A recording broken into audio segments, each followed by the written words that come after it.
بسم اللہ الرحمن الرحیم۔ کسی باطل بری شے کو دیر تک سنتے رہنے سے عبادت کی مٹاس ختم ہو جاتی ہے جو دل میں پیدا ہو کرتی ہیں۔ سب دلوں سے افضل ترین دل وہ ہے جو اللہ کی نور سے زندہ ہوتا ہے۔ عارف وہ ہوتا ہے جو تمہارے چپ میں تمہاری بات کا جواب دیتا ہے۔ جب کسی کا وقت نکل جائے تو دوبارہ حاصل کرنا ناممکن ہوتا ہے، حالانکہ اس وقت سے زیادہ قیمتی کوئی چیز نہیں ہوتی۔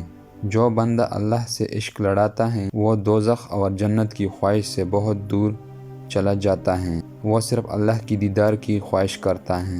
جب آخری منزل ہی آخرت ہے تو پھر ایسی دنیا سے محبت کرنا کتنی بڑی بدعقلی اور بیوقوفی ہے جو ہمیشہ کی نہیں ہے۔ جب انسان پہ یہ احسان دیکھنا بھول جاتا ہے کہ اللہ نے اس کے لیے طرح طرح کی عبادتیں بنائی ہیں تو پھر کسی کا بھی عمل کی وجہ سے تکبر پیدا ہو جاتا ہے۔ خدا کا ذکر کرنا تو عبادت ہے، مگر حلال رزق کمانے کی بغیر عبادت کا مزہ نہیں۔ وجد کی حالت میں الفاظ نہیں ڈل سکتی کیونکہ یہ یقین والے مومن کی ہاں اللہ کی ایک بید ہوتا ہے۔ فرض عبادت کے لیے گھر سے باہر نکلنا اور نفلی عبادت کے لیے گھر میں بیٹھنا سب سے بہترین اعمال ہیں۔ سر پر پانی ڈالنے سے پہلے ایلوویرا کا چھلکا لگا کر 90 سال تک بال نہیں گریں گے۔ خواہش غالب ہونے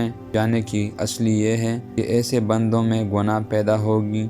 جب خواہش بڑھے گی تو دل پر تاریکی آئے گی۔ صوفیہ 5 چیزوں کی وجہ سے مرتبہ پاتے ہیں: اللہ کی دروازے پر پڑے رہیں، اس کی حکموں کی مخالفت نہ کی، ہمیشہ خدمت میں لگے رہتے ہیں، مصیبت پر صبر اور عزت کی حفاظت۔